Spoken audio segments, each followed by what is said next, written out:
Hi, folks. This is Lyle Talbot. I ain't no light bulb, but today's show will turn you on. We have singing sensation Stevie Wonder, the always charming Pamela Mason, and coming out after 40 years of retirement, opera singer, I don't know why I laugh, Madame Mariana. And your old friend of mine, Dayton, why not Allen? And here he is, your friend and his, a man who you know as well as you do.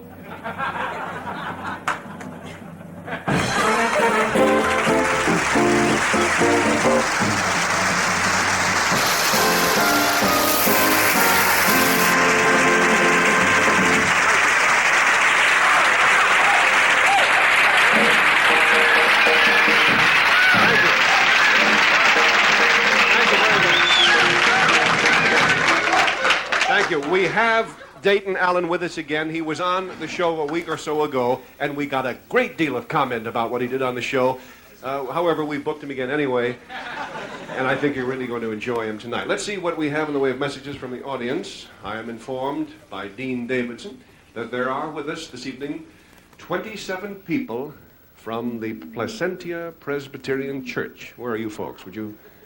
Right here. Nice to have you with us. Did you get a picture of them there? Would you all stand up just briefly, and then your friends will all see you? These are the Placentia Presbyterians, a new rock and roll group, ladies and gentlemen.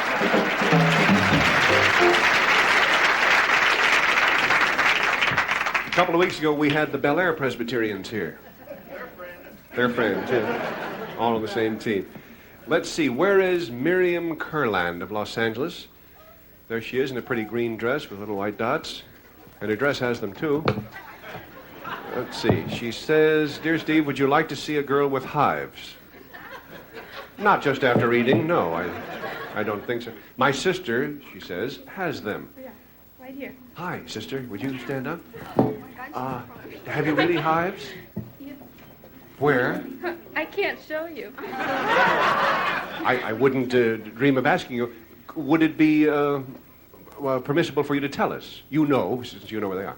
Well, there's one on my arm, there's one on my leg, and there's two others. Okay. Let's have a contest, fellas. Send in your postcards, and the person that hits it the closest will be thrown out. What are you doing for them? Well, I have to rub on a certain little thing, and then they're supposed to go away. How long have you been acting under that assumption? They'll be gone in about a week. How long have you had them? About a week. Then you have the 2-week hives. Good. I'll diagnose these things just in a minute. Have you ever had them before? Yeah. You've got them again. Thank you very much, Ms. Hyde. Now then, Ernie Bragg of Hollywood. Where are you, sir? Ernie Bragg, there he is, in a fine Lincoln-esque haircut. And that's an Abe Lincoln haircut and an Abe Lassvogel vest, if I ever saw him. Let me see here. He says, no question, just thanks for a great show. Well, thank you, sir. Sorry you're preempted so often here at home. Well, I've never actually been preempted at home. On the air, maybe, from time to time. But Jane is very understanding at home. Well, we're happy to know that you enjoyed the show, Mr. Bragg. What do you do? I'm an artist. Ah, what sort of an artist? Posters and commercial illustration. Mm-hmm. Do you do any posters that are swept up into the hippie milieu? Yes. Mm-hmm. Might we have seen any of your posters? I doubt it. Oh, yeah? You don't happen to have any with you, do you, or out in the car? No, I don't. I see. Well, perhaps on your next visit you might bring one in. We'll be glad to pass judgment on it. Thank you for joining us. Bob Furness. Where are you, Bob? Oh, come on. It's an interesting question. He says, Steve, would you like to hear me whistle Yankee Doodle Dandy through my nose? And I would, but he seems to have chickened out. Well, if we can't find him, it's not possible to talk to him. Jim Giovanellarini on a Rocky. Some long name like that. Where are you, Jim? Right there. We'll have a microphone for you in just a moment. Would you rise so we can get a picture of you? What is your last name, Jim? Giovanelli. Giovanelli. Right.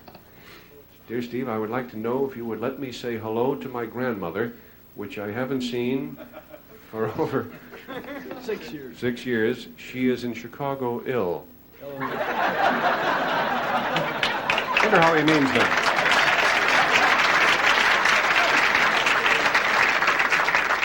This is a very sadistic group. They're applauding because your grandmother is in trouble. You mean Chicago, Illinois, right? Right. Good. Right. Well, Jim, could we have a little background music for a young man saying hello to his grandmother after 6 years? Hello, Gramp.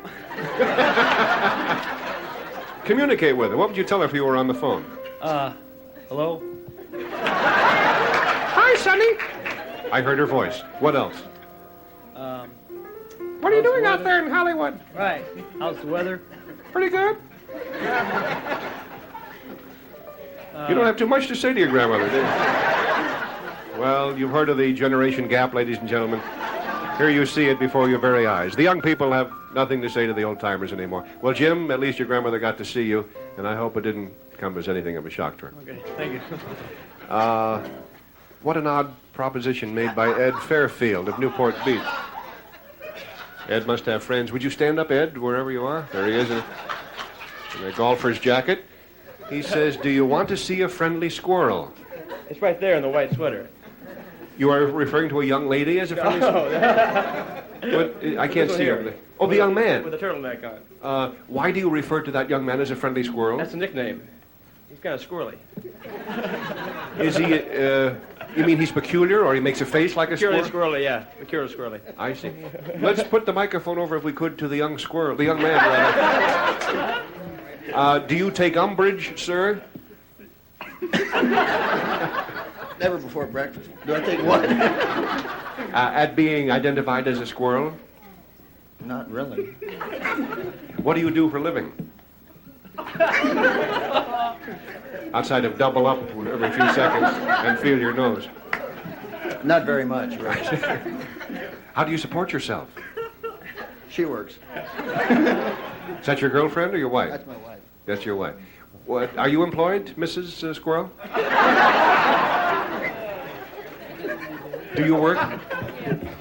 Could you stand, because your friends all over the country probably at this moment are saying, why isn't Mabel standing up? They would like to see you. He works occasionally. That's about, all that many of us can claim, I suppose. Did that tire you out standing that long? She tires easily. Well, I don't want to force you to, go on standing. It was nice to meet what is your real name? John Sladek. Would you like to know Mr. Fairfield's nickname? I'm Yes. sure he can tell you. Why don't you tell us, as long as you have the microphone there at the moment? Has it slipped your mind? Well, no, not really. This is better known as Ed Pig. He knows why. Could you share the secret with us? Well, it's obscene. Well, then we won't trouble you further. Thank you. Thank you very much.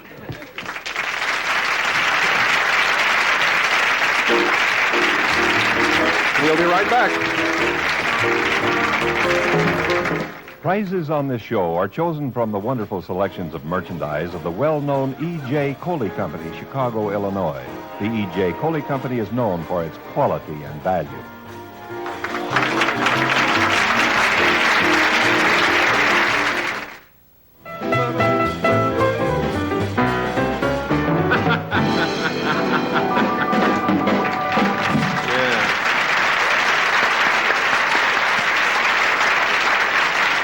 Paul Smith and his musical cut-ups are at it again, ladies and gentlemen.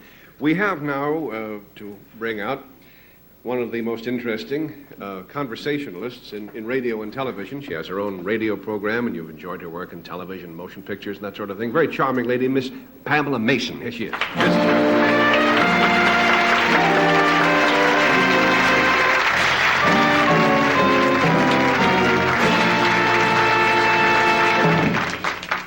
That's a delightful perfume Is it? you're wearing.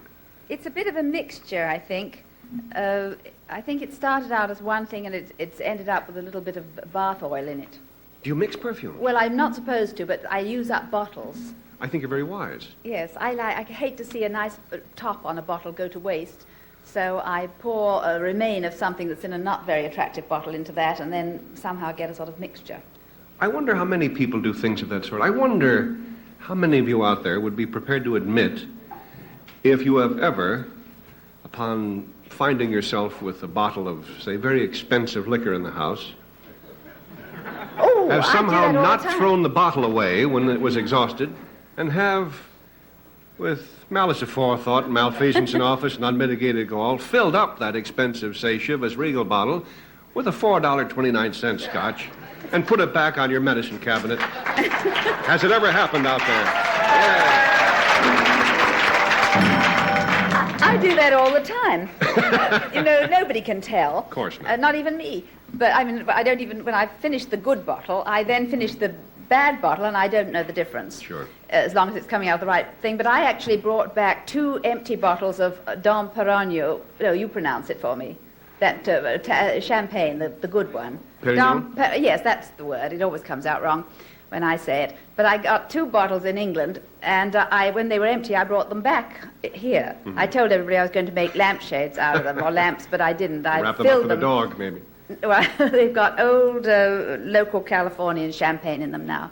And I'll bet none of your guests would ever have known. Of course not. I do not mention They think it's even better that way. Sure. I understand you're writing a book, or have you finished it? Well, I finished it as much as I can. It's coming out now anyway. I couldn't finish it properly because I changed my mind while I was writing it. It was about marriage and divorce. It's called Marriage is the First Step Towards Divorce. And, well, it's true, you see. It is the first step. You can't have one without the other. Absolutely, no, you cannot. Or you can't have divorce without marriage, I mean. Exactly. But when I started writing it, I think I had something I thought I had to say. But in the course of writing it, I found I hadn't. And also I didn't care that much by then. I was sort of 2 divorces out at the time.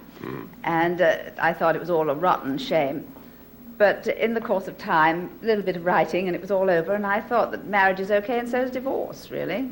It just depends which mood you're in at the time.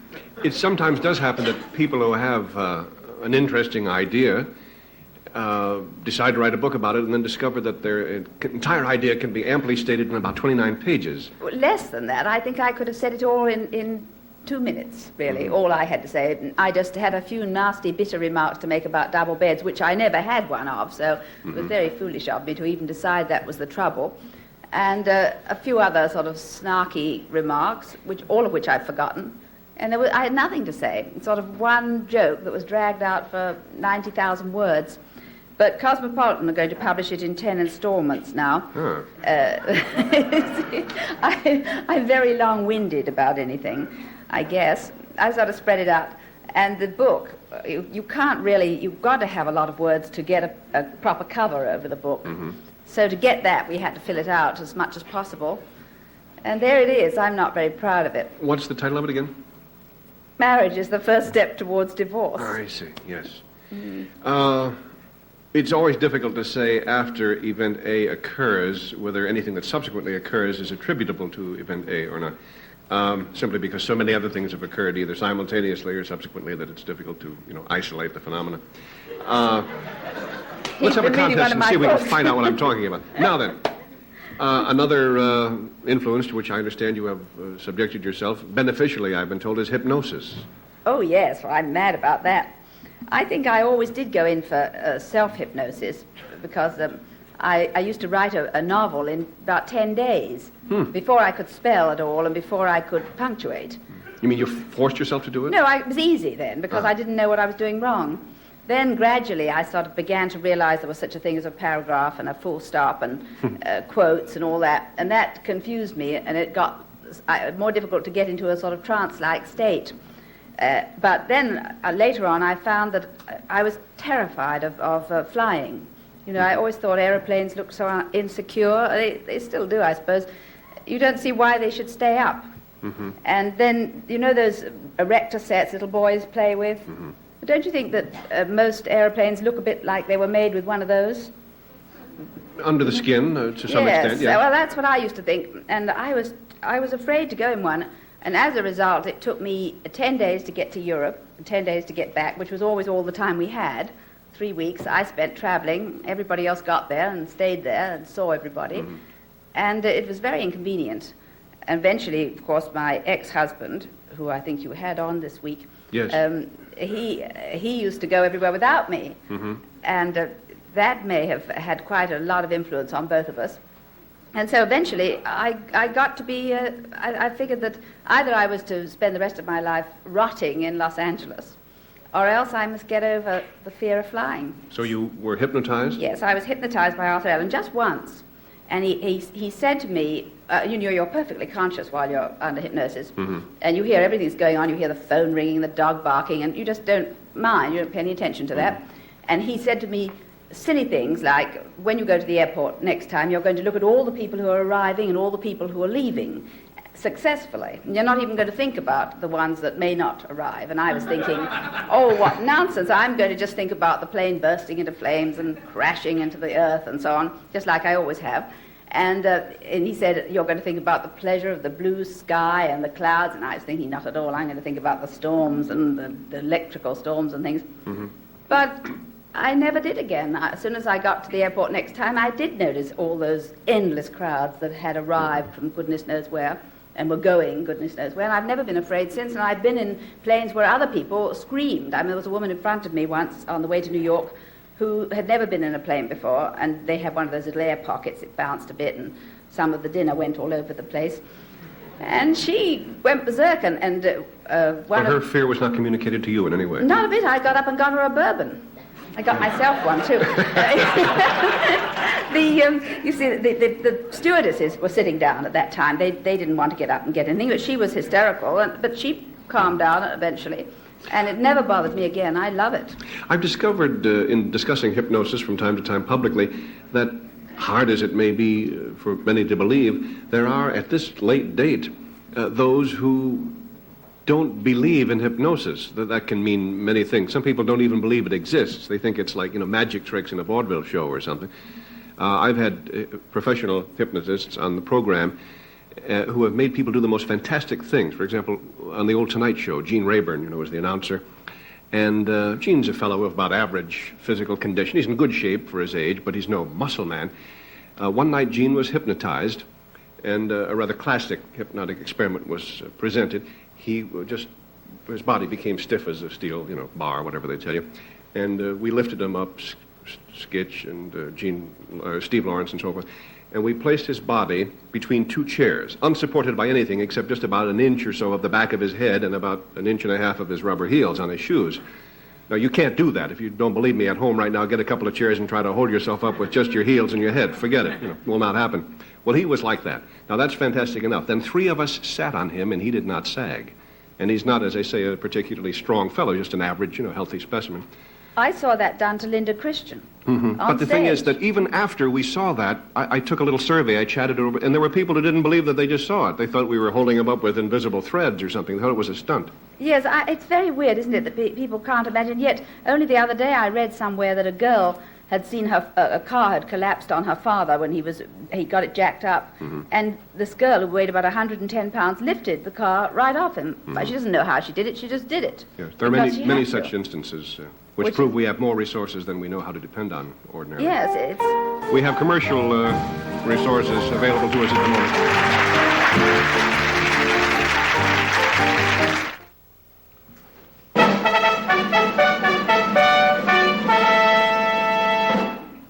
The program originally scheduled for broadcast at this time will not be seen tonight only, in order that we may bring you the following Allen News Special. Look for The Wide World of Kate Smith and Petticoat Unctious at their regular times next week.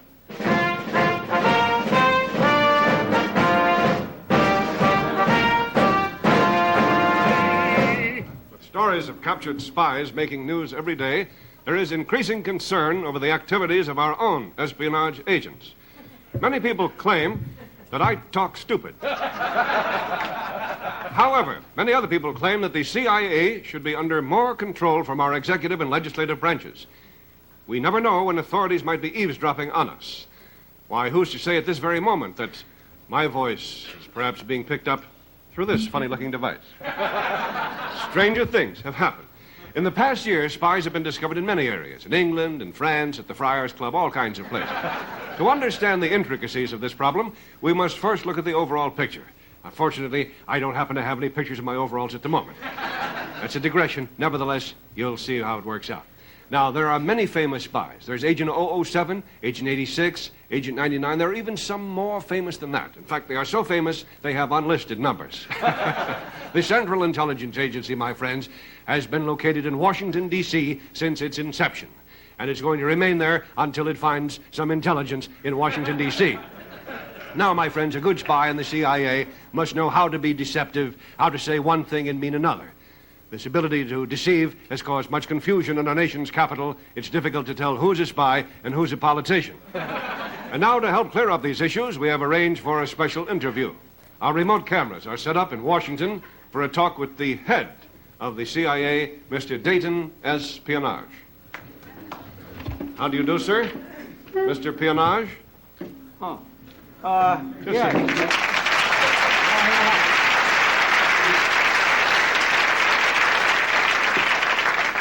That's a very interesting sign you have in front of you there, sir. Yes, it says my name. Yes. May we have a few questions? Would you answer a few questions? Would you like to have a few questions? We like to have a few laughs. All right, fine. Right after the questions. Yes. I see by that device to your right, sir, that... I thought it was a stomach pump. All right. I see that you're spying on the enemy right now. Russian agents? No, William Morris agents. And even we can't find where they hide. Yeah. Tell me, do you really think it's necessary for our country to have spies? Yes, you see, it's very good for the economy. Oh? Yeah, it helps sell a lot of trench coats. That was worth more than that. But let me say this. This. You see, I always like to start off my talking with a word. It makes it easier to say something. Yes. Now then, let me say this. Couldn't we do this backstage? You wouldn't feel as bad when you see the show. I would like to say this, though. It is necessary for us to have spies for 3 very good and important reasons. What are they, sir? They are 1, 2, and of course 3. Certainly. And I guess that makes logical sense to you, doesn't it, Of Irving? course. I've often wondered, sir, why a man would become a spy. Is it because he can make a lot of money at it? Well, no. You see, sometimes it's just for what he can get out of it. He hasn't got that. Oh, yeah. Well, then money is important. That must explain why spies are willing to lead such dangerous lives. Oh, no. Oh, no. Oh, no. Oh, no. Yes, it is. I finally got it. Yes, no, you see, they don't lead really such dangerous lives. They lead some pretty dangerous deaths. Yeah. Oh, I wish I was dead. I need the rest.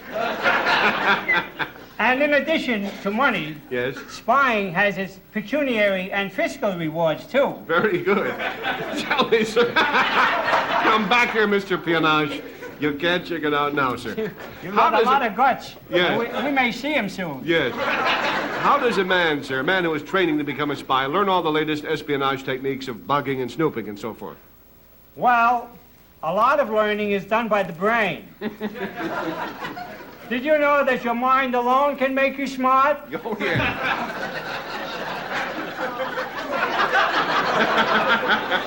Even just by thinking. Yeah. That is why we have a special course, where they can learn spying and become educated at the same time. In the FBI? No, in Peyton Place.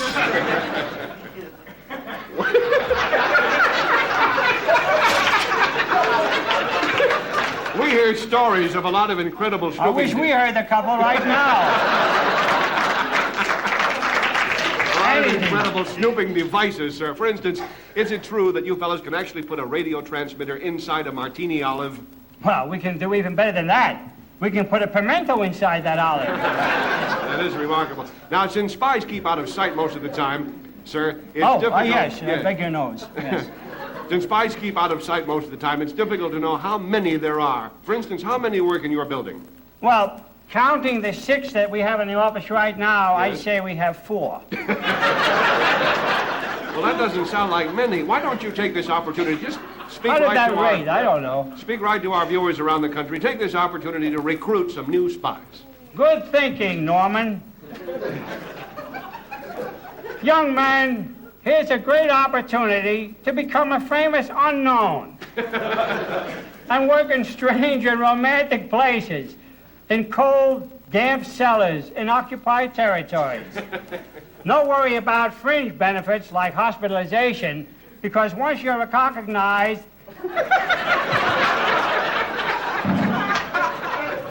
I think we better stick to the funny words. Once you're recognized by the enemy, you won't need any hospitalization. This isn't a script, this is just a stubborn test. Number 4, sir. Yes. You see, fellows and fellowettes, we have everything in our spy thing. This gives you a chance to do something different that very few living people do in their lifetime. Get killed. Oh, you forgot the line of the script? Just the other day, a young lad visited me here in the Espionage place in which I'm hanging out. He had just collected some very damaging evidence, and to show you the kind of money that can be made from spying, I had to pay the sneak $200 just to keep him from going to my wife. Oh, so you're a married man, sir. So am I. Oh, yes, I am, and I have a little boy who I also trained to be a spy. Oh. Yes, he's coming along very well, by the way. In a couple of months, he'll have gathered enough evidence to send Art Linkletter to jail for life. You see, Art Linkletter does a show for kids. Tell me, sir, Honest, he really does. does it take long to train a spy? Well, it all depends. You see, there are many specialized kinds of spies. For example, there is the keyhole type. Mm-hmm. He's an ordinary, inconspicuous, 3-foot dwarf. Dwarf. Your mustache is fake? Tell us about the dwarfs. Yes. Well, their usefulness lasts really only about 6 months because of the swelling from the door smashing in their faces. And it makes them not so secret anymore. And then those dwarfs. And we start from A again. Those dwarfs are then retired at half pension. I got you. You see? Yeah. The little... Just one last question, sir, and not a moment too soon. What about the charges, sir? Sir? Mr. Espionage, what about the charges? I'm with you, Dad. You're just, I'm like your Cub Scout master, honey. What about the charges, sir, that spying is bad because it's an invasion of privacy? I never invaded any of those. That's an out-and-out lie. And some kind of an untrue thing. See how fast I snap back to stupidity? Here at CIA, we always respect people's privacy. Before we do any spying on them, we get their written consent. Well, thank you very much, Mr. Dayton What did I Espionage, do? and that's all for this edition of News.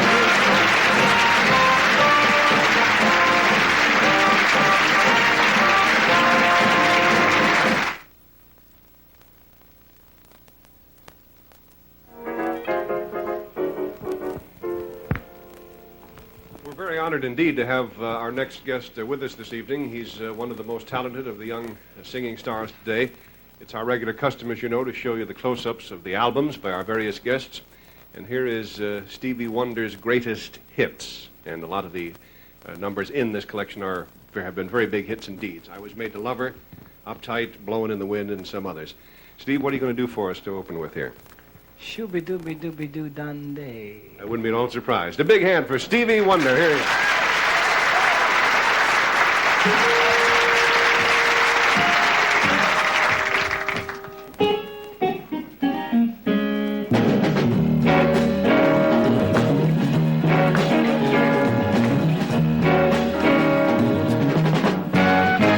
Look at your sweetheart.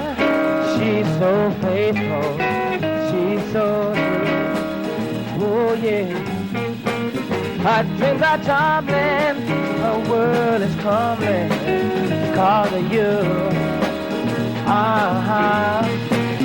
One day you hurt her just once too much, and when you finally lose your tender, oh yeah, shooby-dooby-dooby-doo-doo-doo-doo. Her feet may wander, her heart may stray.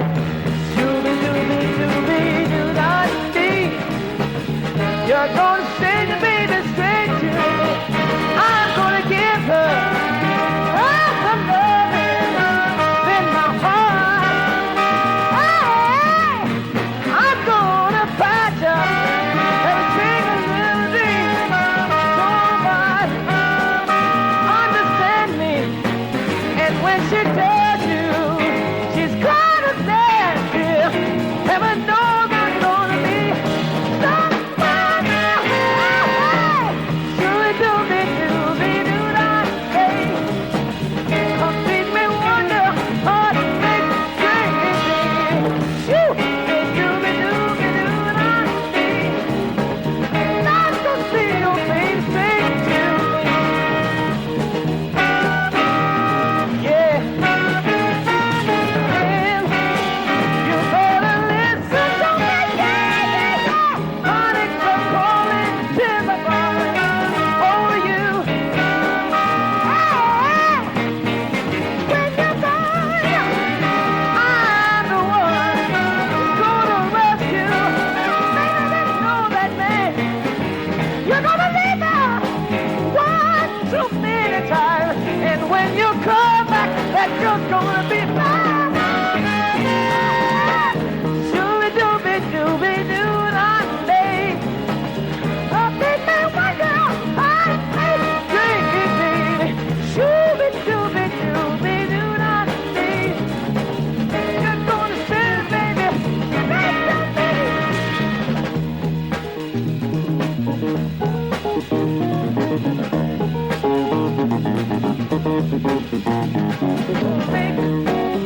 Make her love you, you're gonna make her baby, your baby love me. Gonna make her love me, yeah, yeah, yeah, yeah. In the morning time, late in the night hour. Hey, hey, hey, yeah, yeah, baby. Shooby-dooby-dooby-doo-doo-day.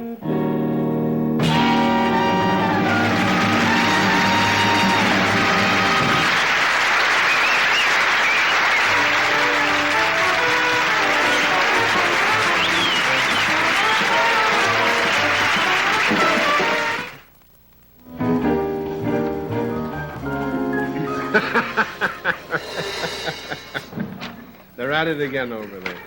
What they do? What they do? Dayton, I understand you've been taking diction lessons of some kind lately, have you? No, actually, I was just listening to Pamela Stone here, Pamela Clydeman, and I was very intrigued by the accent, you know, because I love Polish accents.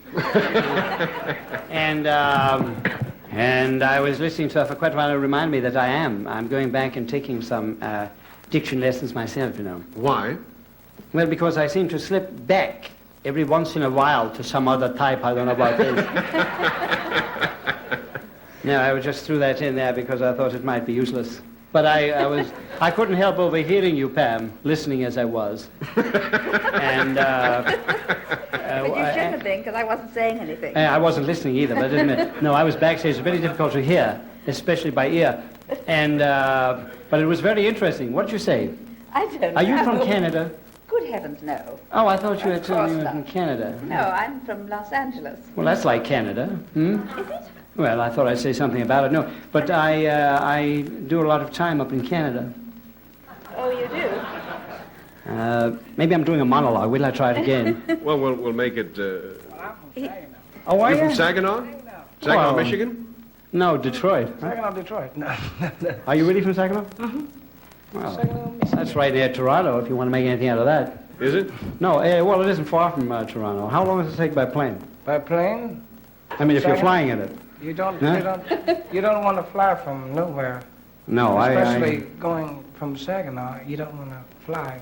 Why, no airports? Well, they've got one little airport, you know. Stevie, I understand that you play quite a variety of instruments. How many do you play? I play, what do I play? Yes. Piano, harmonica, drums, bongos, organ. Kazoo.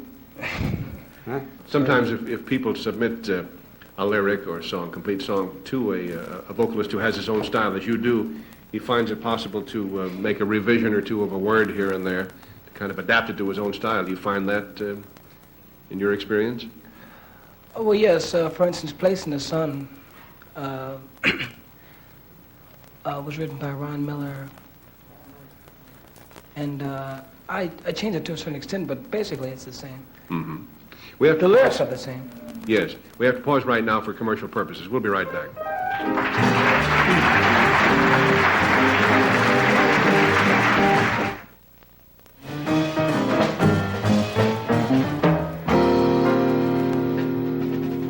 Yes, Jeff Harris, what have you got up your sleeve tonight?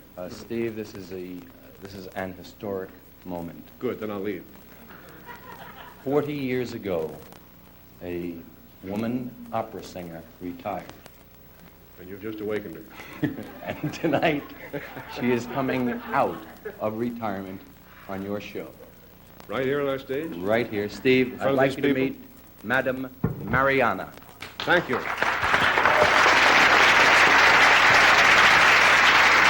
How do you do? So glad to meet you. Pleasure to meet you, Madame Mariana. Where did you opera sing? Well, I didn't so much opera sing in operas. I sang more or less for my own amusement. What I was doing was singing in vaudeville and nightclubs. Vaudeville and nightclub? Yeah, that's right. I see. And you really have been cooling it for 40 years, more or less? That's right, yes. Mm-hmm. Are you going to sing tonight the kind of songs you sang years ago? No, I'm going to sing a real opera song. Je suis Titania. Je suis Titania. I wouldn't be at all surprised. From the opera Mignon.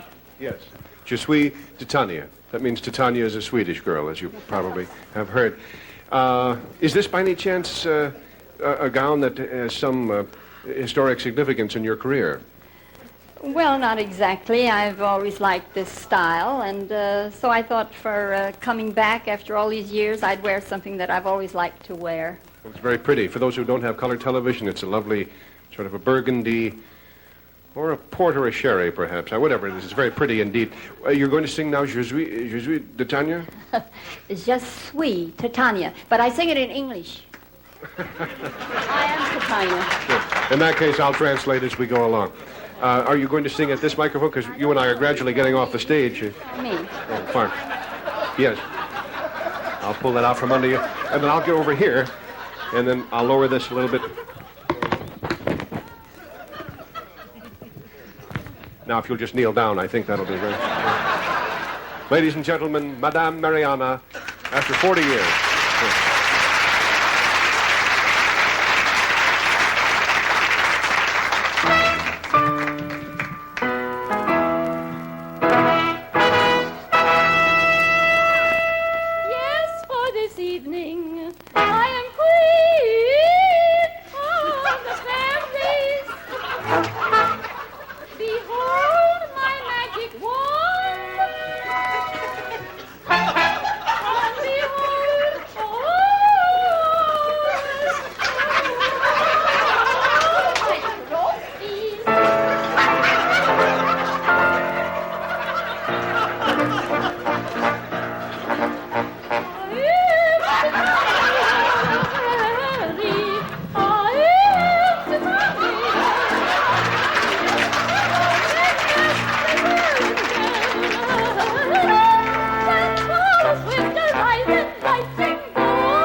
Captain Boulder is mine.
She's beautiful. Well, She's Madame Mariana, yes, Dayton. She's another Tony Bennett. You have, it would be safe to say, created a sensation here this evening. Wouldn't you say so, but Pamela? people liked her anyway. Very good. Smash. I'm sure I don't have to go on again after that, though. It's been fantastic. Fantastic. Fantastic, he said. Yes. Huh? Madame, where might you be singing in the future? Well, that's your guess is as good as mine. My guess is better than yours, but I can't use it on here. I don't think it will be the Met. I don't think it will be the Met. That makes two of us. No? Maybe for the Mets. Huh? That could be. What, Stevie? I've always wanted to be a manager, you know. You wanted to be a manager? Definitely. This is a thing nowadays, to be a manager. She's a thing? No. Oh, please don't do that to me. Yeah, beautiful. Madam, have you ever recorded any popular kind of material? You know, I've never recorded anything. Well, that's a record. I would like to. Why don't we get together, folks, and leave and pass the hat, right, and produce a little record album for Madame Mariana? I think that would be nice.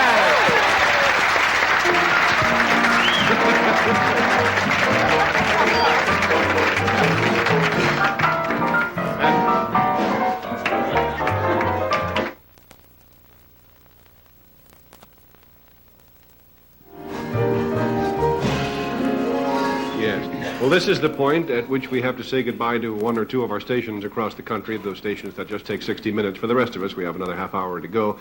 So thanks so much to our charming guests this evening, Pamela Mason and little Stevie Wonder. Dayton, why not big Stevie Wonder now, right? I was giving you your old building. And little Madame Mariana, then. Somebody is diminutive. Let's do our